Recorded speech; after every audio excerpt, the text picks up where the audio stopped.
Hey folks, welcome to the show. I want to thank you all for joining me here on Let's Be Perfectly Queer on Rogers TV Barrie. My name is Jayce Carver. I'm filling in for Randy Davis today, and I know they're going to edit all this out. But I just want to introduce myself to all of you. So today, folks, we have the Couchiching Family Health Team's, North Simcoe Muskoka Trans Health Services. It is a mouthful. It is a mouthful, but welcome to the show, folks. And I wanted to start off the show by each one of you introducing yourselves and telling me what role you play with your organization. So, draw straws, whoever would like to go first. I guess I'll go first. My name is Sarah. My pronouns are she, her, and I am the peer advisor for Trans Health Services. So I can go next. My name is Jamie. I use he, him pronouns, and I am the mental health therapist on our team. Nice. And my name is Laura. I use she, her pronouns, and I'm the nurse practitioner on our team. Great. So I guess one of the first questions, like we see a lot of family health teams now doing trans health services. It's actually happening a lot in Ontario. I know the community I'm from in Windsor, they've been doing it for a long time. What makes this service better? Because oftentimes when trans health is provided through cisgender identified spaces, there's a lot lacking, and we tend to be pathologized. And what makes this a different situation, and why should people come see you all? And whoever wants to field the questions, you might all have different perspectives. So I'd like to hear from you all. Mm-hmm. Sarah, do you want to speak first? I guess so. We're different from other services because we offer, I think, a more robust line of services, I guess, for our clients. A lot of family health teams probably don't have a peer advisor to help folks navigate some of the more challenging aspects of socially transitioning. So doing some of that paperwork and even taking some of the earlier steps of transition. So someone like myself can help a client shop for clothing for the first time. So if they don't have some of those supports to, go with them to the store to shop for the clothing they need, especially early stages, I can be that person that goes there. If somebody has questions about some of the elements of a transition, maybe it's my experience with surgery or my experience with coming out, I can share some of my trials and tribulations around some of those topics and hopefully offer some insight to those as well. Mm-hmm. Yeah, I think to piggyback off what Sarah said, one of the things that makes our service different is that both Sarah and I are trans ourselves. So we're really coming at it from that perspective of bringing our lived experience to the table. Mm-hmm. And I find sort of for myself as a therapist working with trans clients for several years, that makes a big difference for the people that I work with to have someone who has a similar lived experience to them. That they tell me they feel much more sort of comfortable talking about it, and there's just a better sense of understanding and openness. And I think that is unfortunately not something that we have enough of as trans identified providers. Right, Mm-hmm. right. Mm-hmm. It is actually a struggle to find that. My background is I had founded the first trans center in Canada. I was saying that to Sarah, and used to travel to do trans inclusive healthcare workshops across the province. And what I always found is that, first of all, in mainstream service provision, trans people are often discounted, or you can't find, even though 70% of our population has post-secondary education, many individuals are still not comfortable going into the work environment because we've been often abused or taken advantage of in work environments. And so it is great to see trans identified people moving into positions where they could really affect change for future generations. So well done. And Laura, the same question for you. Why is this different? Yeah. So what I was going to add on to that is we try to use what's called an informed consent model. So this whole idea of the pathology around trans and non-binary folk, we've been working very hard to have that go out the window. So This is very much, in my first appointment with clients, I tell them all the time, you have nothing to prove. There's no tick boxes. There's no check boxes. I want to get to know you so I know what your goals are. Right. But I just take you for face value. If you're telling me this is who I am, this is what I think I need to feel good in my body, I just believe you. So I try to come at it from that perspective and try to give a very individualized approach so that we meet the individual's goals, because everyone wants a little bit of a different thing. And I think coming at it from a lens of everyone's just people trying to be their best selves. There's no pathology here. Nothing's wrong with anyone. Right, because our journeys are so medicalized, right? And that makes trans folks feel like they have to engage in a medical process in order to exist. And I think that even in the trans community, and if you two folks would like to chime in, I think that there's even layers of oppression within our own community that say if you haven't had this surgery, you really, and especially with older generations of trans folk, that you don't qualify for some reason, right? So how do you go about working with individuals to make sure that they understand that this is an individualized journey? Like, I know you provide therapy, so you're probably adding something around that in your therapy. Mm-hmm. Yeah, I mean, so I think for myself, I talk a lot about this with clients, just this gatekeeping that happens with our community around who is trans, who isn't, quote unquote, isn't trans or not really trans. And how really that all stems from sort of the same place of this like cis sexist, heterosexist, patriarchal, colonial, white supremacist society. And I know it's a mouthful, but I spend a lot of time actually talking about that with clients, that, you know, these beliefs that we've learned about the gender binary are not natural and innate in humans, that there are, you know, they really come from this very specific place that's related to colonization. And that they, you know, that we don't have to buy into that. Yeah.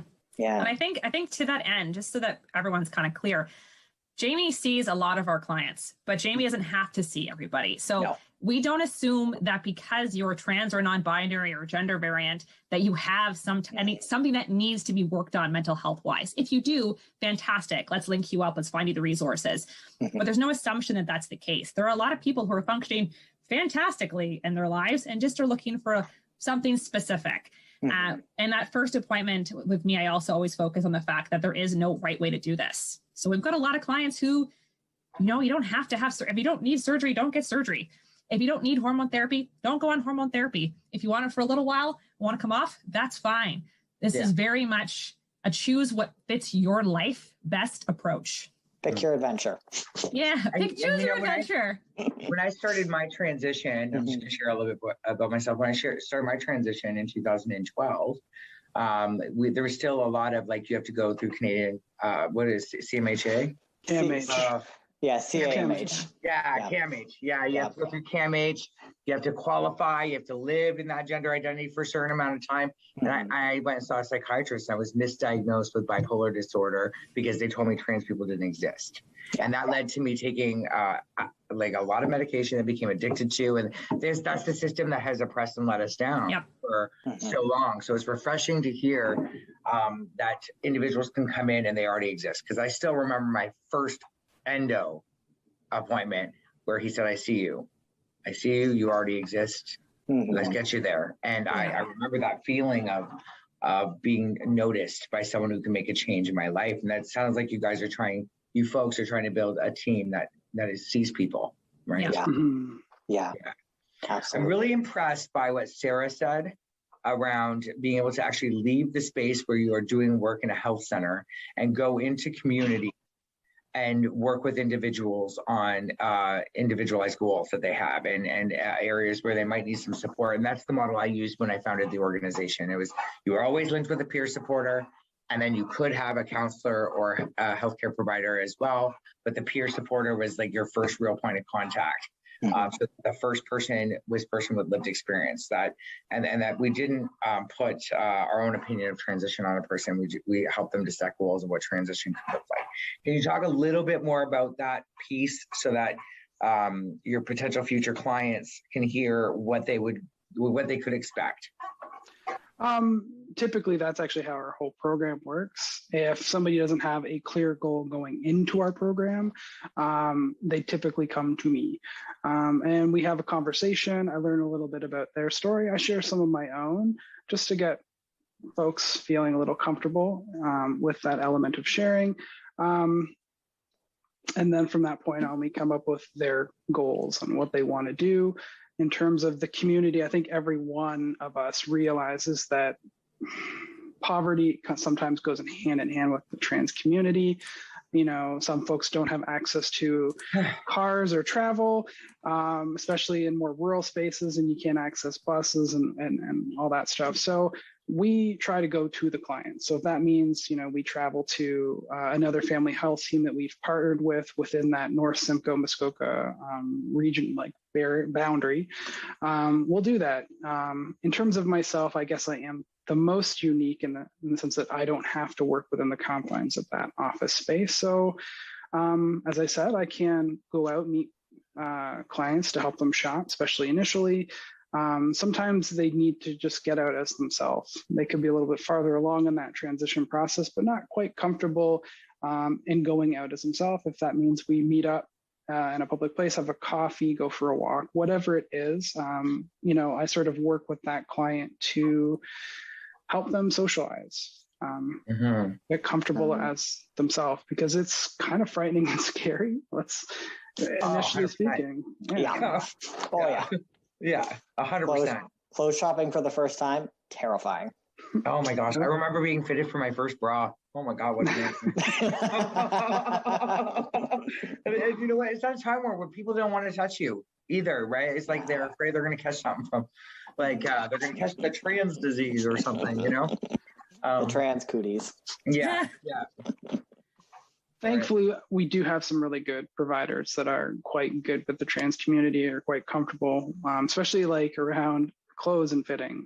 Certain stores sort of have welcomed trans folks, like Pennington's for the larger woman has been pretty good for the trans community as well, at least in my experience as somebody shopping for bigger clothes.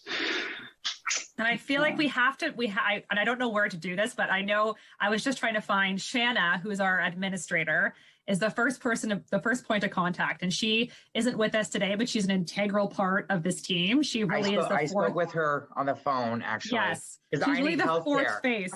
She's the fourth face of this call that's not here right now. So just so that everyone kind of knows what the process looks like, so that they know how to access this team if they need it. We are largely self-referral. I think Shannon told us today 90% of our new referrals this quarter have been self-referrals. So if you are within the North Simcoe Muskoka region, we are regional. Now, what is that region? Because I'm not from here. I just moved here, right? So what does that region look like?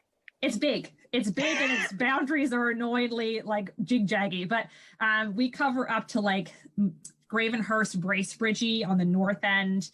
I think as far as Huntsville, actually. Yeah.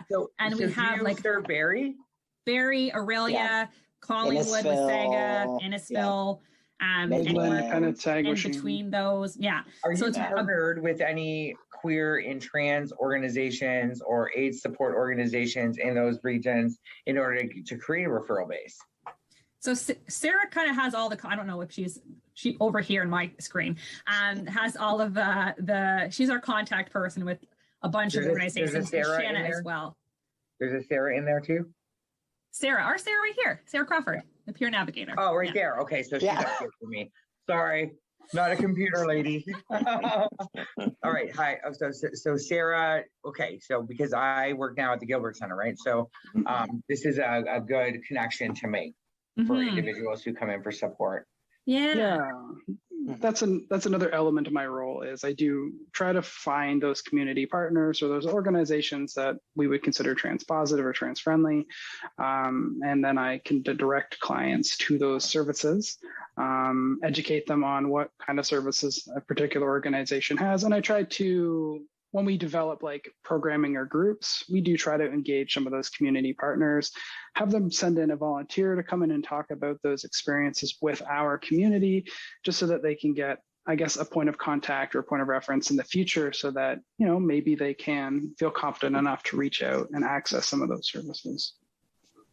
So what about, for those who transportation is an issue to get to your office? I know, Sarah, you can go out, but is there telehealth opportunities for those who have transportation insecurities? Yeah, so two parts to that. I think right now, a lot of us are still doing some form of virtual care. Yeah. So I would say 80% of the people I talk to, I'm either doing phone or virtual, and we are slowly building some more in-person appointments. For clients who aren't able to get in to see me in person in Aurelia, we offer touchdown spots. We have some partnerships with other organizations that let me use their space. So prior to COVID, the NP that was in my role before me actually had set days of the month where she went to Barrie Family Health Team, where she went to the Georgian, I think it's the Georgian Bay Family Health Team, up in Huntsville as well, the Cottage Country Family Health Team. So she had some touchdown spots once a month where she went and actually was able to see clients who are from those areas in person. So that's kind of the goal to get back to. Yep. As that's for the health. Now for the mental health. Let's talk about. Yeah. So my hope is I've only been in this role post-COVID, so I haven't had the opportunity to get to travel around, but that is certainly one of my goals that I would like to be able to do. I'm technically employed by CMHA, so the nice thing about that is CMHA has offices in all of those areas where I could likely borrow some space. However many days a month is kind of appropriate based on my client load in any given area. So that would certainly be my hope. I'm a big believer in being in community when possible. I've also, honestly, in my previous role where I was a very community-based person, I used to do sessions with people. Sometimes we'd go for a walk, we'd sit in a coffee shop, just to make it a bit more accessible. And so my hope, post-COVID, when things open up again, is I'd love to be able to do that with people. And I'd like to ask a little bit more about your style of therapy, because many of us have experienced trauma. So if you Google me, you'll see that I was almost murdered in September. That's kind of why I left the organization and moved myself out here to try to start again. So many of us have faced these kind of tragedies in our life. So what is the background around trauma that you bring along with you? Do you do EDMR? Like what form of therapy are you providing for individuals? Yeah, excellent question. I'm glad you asked. Trauma is I would say probably the biggest part of the work that I do. I don't do EMDR. I'm being trained currently in a modality called somatic experiencing, which is a body-focused trauma therapy based on sort of working with how trauma is held in our body when we go through sort of threatening experiences or overwhelming experiences. And so I do a lot of work with the folks that I support around managing that, learning how to sort of move through that and be able to find more moments where you feel settled, connected, and able to be present in the moment. And so that is, I'm going to borrow a quote from a friend who once joked, the DSM is just a big book of trauma. And I really believe that and find that to be true in the work that I do. The longer I work in this field, the more I find that the things that present as like simple anxiety or depression or emotion dysregulation all end up coming back to trauma. And so I do a lot of that work with my folks that I am privileged to serve. Great. A few more questions around just accountability to the community. And so is there a board that governs the work that you do, and what is the trans representation on that board to make sure that there's people in leadership that have lived experience that make these decisions? So I'm putting that out there to y'all. Yeah. So I know that it's probably a better question for the administrator of the program, but she's not here with us. We have info. Yeah, I'm going to look to Sarah for this. I did warn her I was asking this question. So our program came to be. There's a steering committee, so there's a lot of community representation on that, as well as representatives from Soldiers Memorial Hospital, the family health team. I think all three of us are on that team now as well. And they sort of would meet every couple of months and sort of set a direction or a goal for the program. I think we do it. I want his quarterly. Does quarterly sound right? Now. I think it's quarterly. Yeah. So now we're meeting quarterly now that things have sort of taken off and we are expanding, and we seem to be. So we're sort of accountable to not just the board, but I guess the community as well, because if we're not doing good work, they're going to, the community tends to hear about that stuff, right? 100%. And yeah. I think the whole point is to reach folks, right? To reach folks, make them feel confident in the services that they're going to get, and make sure that they feel like they have a voice in their own service delivery, right? So, and that's kind of where my question was formed out of is, how empowered do we make trans individuals in the decision making around service delivery? Yeah, so I think you kind of answered that question. Does anybody else? I was going to add on to that a little bit. We do offer, Sarah's been pretty fantastic in creating some programs that we've done gender journeys for adults. We're doing gender journeys for youth right now. There's a group called Transmit, which is more of a, what's it stand for?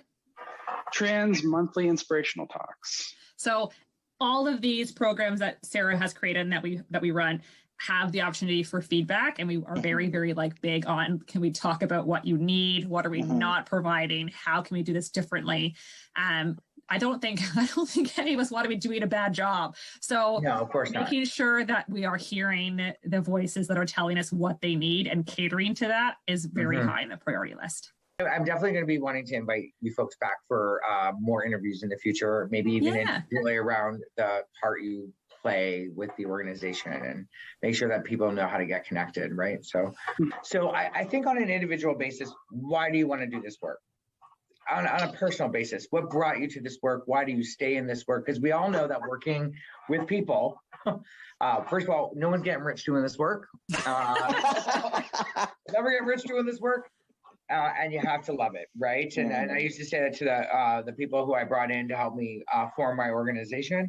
I used to say, you have to love this as much as I do, because it's really about a labor of love, getting something started that didn't exist before. So why for you is this where you want to be in your life right now?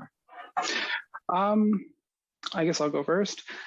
For me, I grew up in rural religious areas. I'm also, I think, the oldest member on the team, possibly. So I came from a time where I also struggled to access care. I was the one almost guiding the medical professionals that I was seeing through that process. We were both learning at the same time. So, I mean, that's part and parcel why I stepped into this type of work, because there is such a need for these types of services. And I also, as part of my journey, had many struggles, and, peer supports were integral to me, I guess, finding myself and being the person I am today. So I am. Yeah. I can speak to that next. So for me, I think, I'm glad you asked this question. This is a great question, because I agree. I really think it has to be a labor of love. And for me, it sounds really corny. This just feels like the work I was kind of called to do. And I think, one, it kind of comes out of a lot of my own lived experiences of struggling with my mental health and with my gender and not really having the support that I needed. So wanting to be able to offer that to others.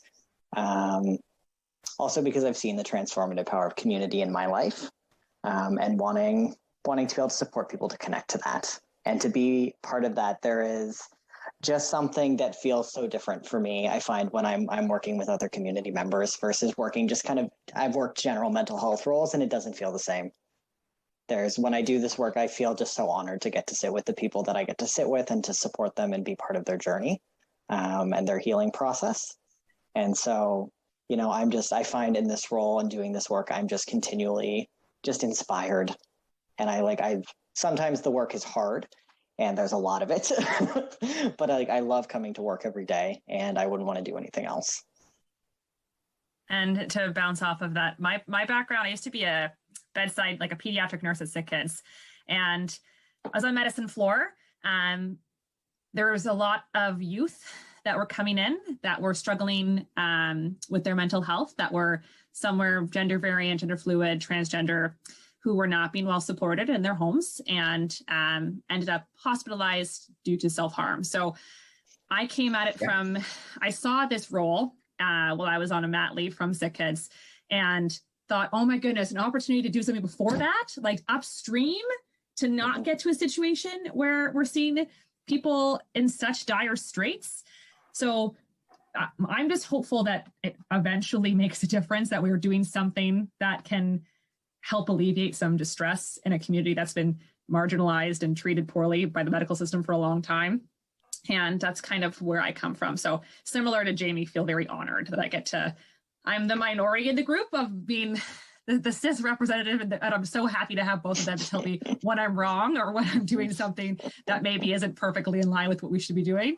And it's just a great opportunity, and I think we're doing good work. Well, and when you said that, what a change and shift in the world where trans people feel empowered enough to tell a cisgender white lady, no offense, a cisgender white lady when they're wrong, especially a medical provider, right?